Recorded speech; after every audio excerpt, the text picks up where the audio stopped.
नमस्कार दोस्तों, Prince civil service में आपका तहे दिल से हार्दिक स्वागत। आज अपन भारत का सामान्य परिचय के बारे में बात करेंगे। सबसे छोटा अपने वाला घर है, 5-4 घरों को जोड़कर मिले ढाणी, ढाणियों से गांव, गांव से पंचायत, पंचायत से तहसील, तहसील से जिला, जिलों से मिलकर बना संभाग, संभाग से राज्य, राज्य से मिलकर बना देश। तो देश कौन सा अपना? भारत। भारत के बारे में बात करेंगे, सामान्य बेसिक चीजों के बारे में। तो भारत किस महाद्वीप में स्थित है? एशिया महाद्वीप में। विश्व का बड़ा महाद्वीप कौन सा? एशिया। छोटा कौन सा? ऑस्ट्रेलिया। तो अपन भारत किस महाद्वीप में स्थित है? एशिया महाद्वीप में स्थित है। अपन डिस्कस करें, भारत की बात करें तो भारत का सामान्य परिचय के बारे में अपन डिस्कस कर रहे हैं। सामान्य परिचय, इंट्रोडक्शन ऑफ इंडिया। इंट्रोडक्शन की बात करें तो भारत दक्षिणी एशिया में स्थित है। एशिया को भी दो पार्ट में बांटा गया है, एक उत्तरी एशिया और एक दूसरा दक्षिणी एशिया। तो सीधा पूछे, भारत किस दक्षिणी एशिया का प्रमुख देश है? भारत दक्षिणी एशिया का कौन सा देश है? प्रमुख देश है। तो भारत कौन से एशिया में? एशिया दो प्रकार के हैं, उत्तरी एशिया और दक्षिणी एशिया। तो भारत कौन से एशिया में? दक्षिणी एशिया में। जो उत्तरी वह पूर्वी गोलार्ध में स्थित है, जो उत्तर पूर्वी गोलार्ध में स्थित है। भारत दक्षिणी एशिया का प्रमुख देश है जो उत्तर पूर्वी गोलार्ध में स्थित है। और भारत की आकृति कैसी है? तो भारत का आकार, आकृति कैसी है? तो भारत की आकृति है चतुष्कोणीय। कैसी है? चतुष्कोणीय। भारत दक्षिणी एशिया का प्रमुख देश है तथा उत्तरी पूर्वी गोलार्ध में स्थित है। आकार कैसा है भारत का? चतुष्कोणीय। जो ये इमेज आप देख रहे हो, यह आकृति कैसी है भारत की? चतुष्कोणीय। और एक इतिहासकार थे स्ट्रोबो। इस स्ट्रोबो ने बताया था कि भारत तो पतंगाकार है, परंतु यह वास्तविक संकेत नहीं थी। राजस्थान की आकृति बात करें तो विषम कोण, चतुर्भुज या पतंगाकार के समान किसकी आकृति है? राजस्थान की आकृति है। तो भारत दक्षिणी एशिया का प्रमुख देश है जो उत्तर पूर्वी गोलार्ध में स्थित है। भारत की आकृति कैसी है? तो चतुष्कोणीय भारत की क्या है? आकृति। तो ये चतुष्कोणीय आप देख रहे हो मैप पे, आकृति कैसी है भारत की? चतुष्कोणीय। आगे बात करें भारत का क्षेत्रफल, तो 32,87,263 वर्ग किलोमीटर। भारत का क्षेत्रफल कितना है? 32,87,263 वर्ग किलोमीटर।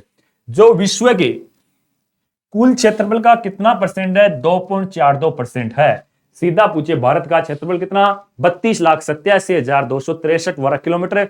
जो विश्व के कुल क्षेत्रफल का कितना परसेंट? 2.42% भारत का क्षेत्रफल विश्व के कुल क्षेत्रफल का है। क्षेत्रफल की दृष्टि से भारत विश्व में 7वां बड़ा देश है। भारत से बड़े देश कौन से हैं? तो भारत का विश्व में क्षेत्रफल की दृष्टि से कौन सा स्थान है? 7वां। अब बात करूं दोस्तों भारत की, तो भारत से बड़े देश है 7। कितने देश है? 7। तो भारत का क्षेत्रफल कितना? 32,87,263 वर्ग किलोमीटर है। जो विश्व के कुल क्षेत्रफल कितना परसेंट? 2.42% है। भारत क्षेत्रफल की दृष्टि से विश्व में 7वां बड़ा देश है। जनसंख्या की दृष्टि से भारत विश्व में कौन से स्थान पे है? दूसरे स्थान पे। सीधा पूछिए, क्षेत्रफल में तो अपना 7वां और जनसंख्या की दृष्टि से कौन सा है? तो दूसरा। जनसंख्या की दृष्टि से कौन सा? दूसरा। 2011 की जनगणना के अनुसार भारत की कुल जनसंख्या 121 करोड़ है। जो विश्व की जनसंख्या कितना परसेंट है? 17.5% है। अभी तो जनगणना 2021 में हो जाती, कोरोना जैसी वैश्विक महामारी आ गई, वापस जनगणना के नए आंकड़े आने वाले। तो भारत का क्षेत्रफल 32,87,263 वर्ग किलोमीटर। जो विश्व के क्षेत्र कितना परसेंट? 2.42%। क्षेत्रफल की दृष्टि से विश्व में भारत का 7वां बड़ा देश है। जनसंख्या की दृष्टि से भारत कौन से स्थान पे? दूसरे स्थान पे है। तो ये बेसिक चीजें अभी चल रही है, आगे डिस्कस करते हैं। अब बात करें दोस्तों भारत से बड़े देशों के बारे में, तो भारत का क्षेत्रफल की दृष्टि से 7वां बड़ा स्थान है। तो भारत से बड़े हैं एक तो रूस, बड़ा रूस, कनाडा, चीन, अमेरिका, ब्राजील, ऑस्ट्रेलिया,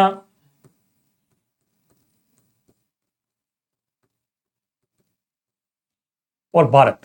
तो भारत से बड़े देश पूछे तो कौन से? भारत से बड़े देश है रूस, कनाडा, चीन, अमेरिका, ब्राजील, ऑस्ट्रेलिया, और भारत का कौन सा स्थान है? 7वां। और जनसंख्या की दृष्टि से बात करें तो जनसंख्या की दृष्टि से बड़ा कौन सा था? जनसंख्या की दृष्टि से बड़ा था चीन, और दूसरा नंबर किसका था? भारत का था। तो कॉमन सेंस आपको पता होना चाहिए। क्षेत्रफल की दृष्टि से भारत का 7वां स्थान है। बड़े हैं रूस, कनाडा, चीन, अमेरिका, ब्राजील, ऑस्ट्रेलिया और भारत। और जनसंख्या की दृष्टि से 1 नंबर चीन का, 2 नंबर किसका था? भारत का। अब बात करें आगे, तो दोस्तों बात करें भारत के सामान्य परिचय की, तो भारत का मुख्य भूभाग 8.4 उत्तरी अक्षांश से 37.6 उत्तरी अक्षांश तक, 68.7 पूर्वी देशांश से 97 पूर्वी देशांतर तक विस्तृत है। तो भारत का उत्तरी अक्षांश 8.4 से 37.6, 68.7 से 97। भारत का दक्षिणतम बिंदु कौन सा है? 6.45 उत्तरी अक्षांश इंदिरा पॉइंट ग्रेट निकोबार द्वीप में स्थित है, जिसे पिग्मोइन पॉइंट या पार्सन पॉइंट भी कहते हैं। तो भारत का सबसे दक्षिणी पॉइंट कौन सा है? इंदिरा पॉइंट। इसे पिग्मोइन पॉइंट के नाम से भी जाना जाता है। ये चीजें आपको पता होनी चाहिए। भारत का अक्षांशीय विस्तार 8.4 से 37.6, 68.7 से 97.25।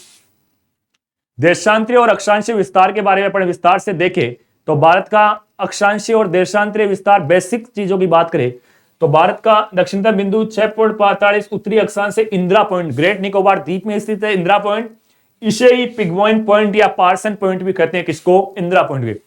इसी भूभाग का दक्षिणतम बिंदु 8.4 उत्तरी अक्षांश कन्याकुमारी तमिलनाडु से भूमध्य रेखा केवल 876 किलोमीटर दक्षिण में है। आगे बात करें, भारत का सबसे उत्तरी बिंदु 37.6 डिग्री उत्तरी अक्षांश इंदिरा कोल, और भारत का पश्चिम बिंदु 68 पूर्वी देशांतर गुरमोती गांव कच्छ जिला गुजरात का है। कच्छ जिला कहां पड़ता है? गुजरात में पड़ता है। तो भारत का सबसे उत्तरी बिंदु 37.6 डिग्री उत्तरी अक्षांश इंदिरा कोल में है, और भारत का सबसे पश्चिम बिंदु 68.7 पूर्वी देशांतर गुरमोती गांव कच्छ जिला गुजरात में है, और भारत का सबसे पूर्वी बिंदु 97.25 पूर्वी देशांतर किबुतु गांव अरुणाचल प्रदेश में है। किबुतु गांव का पड़ता है अरुणाचल प्रदेश। तो भारत का सबसे उत्तरी बिंदु 37.6 उत्तरी अक्षांश इंदिरा कोल, पश्चिम बिंदु गुरमोती गांव कच्छ गुजरात, पूर्वी किबुतु गांव अरुणाचल प्रदेश। दक्षिणी इंदिरा कोल था, उत्तरी अंडमान निकोबार था, पोर्ट ब्लेयर, इंदिरा कोल, गुरमोती, किबुतु गांव।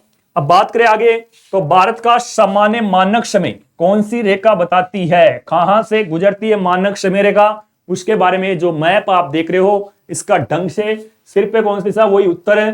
पैरों में कौन सी? दक्षिण है। सूर्य किस दिशा में उदय होता? पूर्व में। अस्त किस दिशा में होता? पश्चिम में। 8.4 से 37.6, 68.7 से 97.25। ये उत्तर से दक्षिण की लंबाई, पूर्व से पश्चिम की लंबाई। भारत की उत्तर से दक्षिण की लंबाई है 2933 किलोमीटर, और पूर्व से पश्चिम की लंबाई कितनी है? तो 3214 किलोमीटर। 3214 उत्तर से दक्षिण और 2933 पूर्व से पश्चिम की ये लंबाई है। ये भारत की इलाहाबाद से मानक समय रेखा गुजरती है। 6 राज्यों से होकर इलाहाबाद मानक समय रेखा गुजरती है। तो ये सामान्य परिचय, भारत का उत्तरी बिंदु, दक्षिणी बिंदु, पूर्वी बिंदु, उत्तर से दक्षिण की लंबाई, पूर्व से पश्चिम की लंबाई। ये बेसिक चीजें जो आपकी एग्जामिनर में पूछता है। उत्तर से दक्षिण की लंबाई 3214 और पूर्व से पश्चिम की 2933। इनके बाद नेक्स्ट चीजों की अपन डिस्कस करें तो मूर्त के भूभाग का सबसे उत्तरी व दक्षिणी बिंदु लगभग 30 डिग्री अक्षांश दूरी पर स्थित है। सबसे पूर्वी तथा पश्चिम बिंदु 30 डिग्री देशांतरीय दूरी पर स्थित है। 30 डिग्री पूर्वी देशांतर दूरी पर स्थित है। मुख्य भूभाग का अक्षांश देशांतर विस्तार 30 डिग्री, परंतु फिर भी उत्तर से दक्षिण की दूरी 3214 किलोमीटर और पूर्व से पश्चिम की लंबाई 2933 किलोमीटर से अधिक है। इससे बढ़ते हुए देशांतरों के बीच दूरी कम होती है, जबकि अक्षांशों के मध्य लगभग समान बनी रहती है। भूभाग में उत्तरी और दक्षिण 30 डिग्री अक्षांश दूरी अधिक होती है। पूर्व से पश्चिम देशांतरीय अंतर होता है, इसमें अधिक होती है। 3214 उत्तर से दक्षिण है, पूर्व से पश्चिम के 2933 है। इसके बाद में बात करें अक्षांशीय प्रभाव। लगभग 30 डिग्री अक्षांशीय विस्तार होने के कारण भारत के विभिन्न प्रकार की जलवायु परिस्थिति पाई जाती है। मृदा एवं वनस्पति के प्रकारों को भी विविधता परिलक्षित होती है। कर्क रेखा भारत के मध्य भाग से गुजरती है। कर्क रेखा भारत के कौन से भाग से गुजरती है? तो मध्य भाग से क्या गुजरती है? कर्क रेखा। तब भारत को उष्ण तथा शीतोष्ण कटिबंधीय क्षेत्रों में कौन विभाजित करती है? तो कर्क रेखा विभाजित करती है। कर्क रेखा भारत के कितने राज्यों से होकर गुजरती? 8 राज्यों से क्या गुजरती है कर्क रेखा? गुजरात, राजस्थान, मध्य प्रदेश, छत्तीसगढ़, झारखंड, पश्चिम बंगाल, त्रिपुरा और मिजोरम, इन राज्यों से क्या गुजरती है? कर्क रेखा। और कर्क रेखा राजस्थान से होकर गुजरती है। राजस्थान के किस जिले को छूती हुई? डूंगरपुर जिले को छूती हुई बांसवाड़ा के मध्य से कौन सी रेखा गुजरती है? कर्क रेखा। कर्क रेखा की राजस्थान में लंबाई कितनी? 26 किलोमीटर। कर्क रेखा पर मुख्य सेंटर पॉइंट कौन सा गांव? चीकली गांव। चीकली गांव से होकर गुजरती है, डूंगरपुर जिले को छूती है बांसवाड़ा के मध्य से। और माही नदी ऐसी नदी है जो कर्क रेखा को दो भागों में विभाजित करती है। तो अक्षांशीय देशांतरीय विस्तार जितनी अधिक होगी, गुजरात, राजस्थान, पश्चिम बंगाल, त्रिपुरा, मिजोरम, इन चीजों के बारे में अपन डिस्कस करेंगे। और चीजें देखते हैं नेक्स्ट क्लास में। जुड़े रहे, आनंद ले। तो आज के लिए इतना ही।